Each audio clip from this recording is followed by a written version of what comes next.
আমরা আমরা সব কি গরু খাওয়া মুসলমান। আমরা গরু খাওয়া মুসলমানের বাহিরে আর কিছুই না। আঙ্গো কোন মাথায় কোনো বালি নাই, আমরা কিছুই বুঝি না। আমি যে ইলেকশনের আগে খালি কইছি যে হাত হাতি পাত এই তিনটা একই জাত। আপনারা বুঝছেন? মানে হাত হইল কংগ্রেস, হাতি হইল এজিপি, আর পাত ওইটা পদুমফুল। হাত হাতি পাত এই তিনটা একই জাত।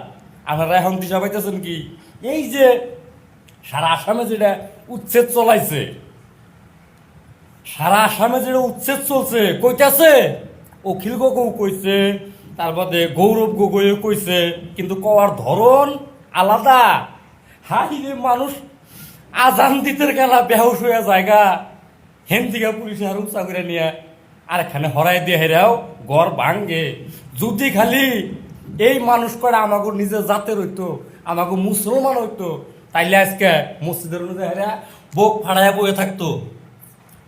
আজকে যদি আমরা বহি সাহস করে আঙ্গুপুরদা বোলডোজার চলবো, কিন্তু গৌরব গগৈ যদি কোনো ছেদে যায় যদি বুক পাইতা খারায়, রাহুল গান্ধী সোনিয়া গান্ধী যদি এবারে হয় যে চালা বোলডোজার আমাকে ভোট দেয়, তাইলে আসামের ভারতের কোনো নেতা খেতা নাই যে হেই অগবগর ভোট দেয় বোলডোজার চলাবো। কিন্তু আবো না তো, আবো না তো। তার কারণ ওরা অন্য জাত, ওরা মুসলমান না। যদিও উপরে উপরে ভালোবাসা দেখায় ভোট পাবার নিগে, কিন্তু মূল উদ্দেশ্য করে একটাই, ভারতবর্ষ থেকে কি মুসলমান মুক্ত করব। বুঝছেন? আশা করছি আমাকে ওই যে মুসলমান, আমি যে করলাম যে আমরা গরু খাওয়া মুসলমান, আসলে গরুর ডাকম খাইয়া মাথায় ঢোকা মালা নেন। এই যে ইলেকশন আইতাছে, নিজের ডিমাগ খাড়াইয়া কোনে কি করুন নাগে তাই করবেন।